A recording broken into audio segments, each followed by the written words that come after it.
साथियों नमस्कार, कैसे हैं साथियों। उम्मीद आशा विश्वास है कि आप सभी साथी अच्छे हैं। साथियों, आप सभी ने थंबनेल देखा होगा। बहुत दुख के साथ साथी आपके बीच उपस्थित हूं।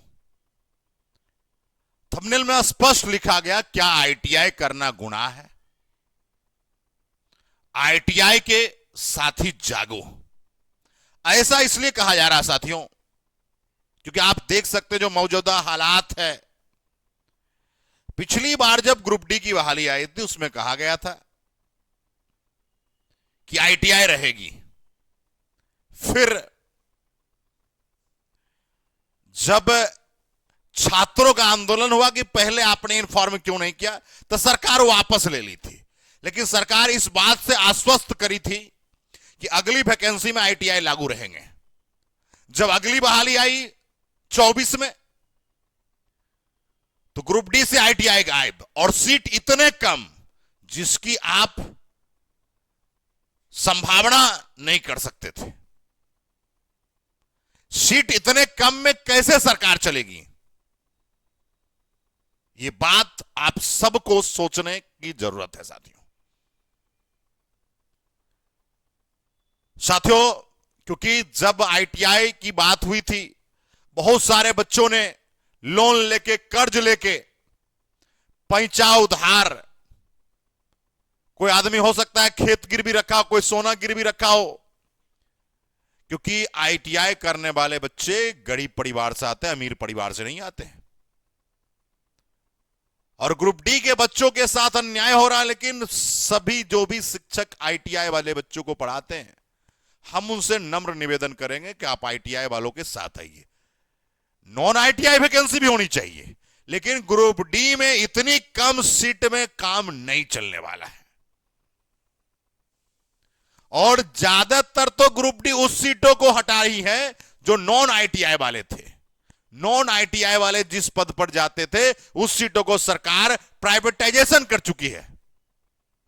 लेकिन आप कब जगेंगे?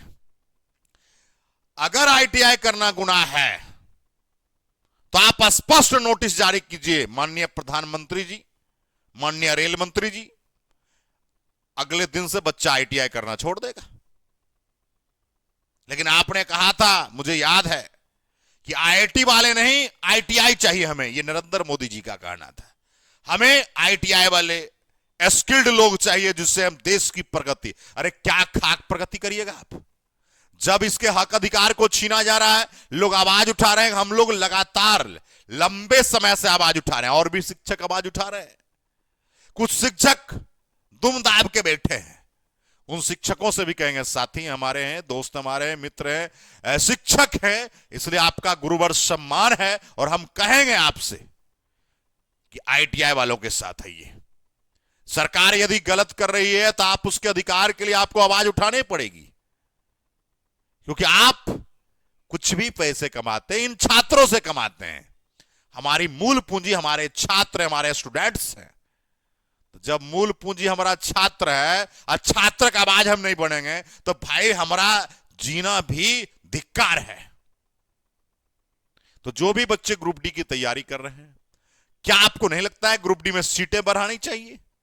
क्या आपको नहीं लगता है कि नॉन आईटीआई और आईटीआई के पोस्ट को स्पष्ट करनी चाहिए? और जो प्राइवेटाइजेशन जिस पद का किया गया, उसको सरकारीकरण में भी शामिल करना चाहिए। निजीकरण का विरोध होना चाहिए।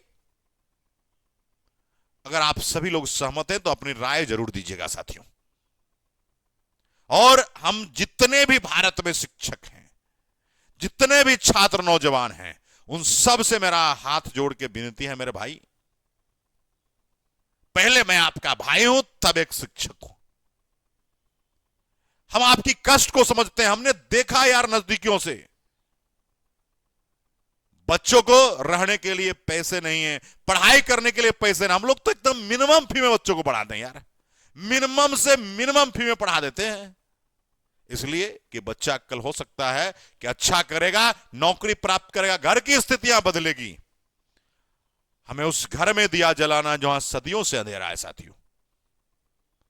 अमीर के बच्चे आईटीआई नहीं करते हैं, गरीब के बच्चे करते हैं, किसान के बच्चे करते हैं, गांव में रहने वाले लोग करते हैं, तो हमको उनके अधिकार के लिए लड़ना पड़ेगा और लड़ेंगे और जीतेंगे साथियों। तो आईटीआई करना गुनाह है तो आप लोग कमेंट जरूर कीजिएगा। आरआरबी ग्रुप डी आईटीआई वाले साथी जागो, अभी नहीं तो कभी नहीं। अभी सीट आपका डेट बढ़ाया है, सीट बढ़वाने के लिए भी कोशिश करनी है। 1 लाख से कम में सीट में स्वीकार नहीं है, पहली बातें। दूसरी बातें साथियों कि अलग अलग पोस्ट चिन्हित करो जिससे कि दोनों बच्चों को बेनिफिट मिले, चाहे आईटीआई हो या नॉन आईटीआई हो। चलिए बहुत बहुत धन्यवाद है, क्रांतिकारी सलाम है, जिंदाबाद है। मिलेगा साथ अगले सीरीज में, बहुत बहुत धन्यवाद।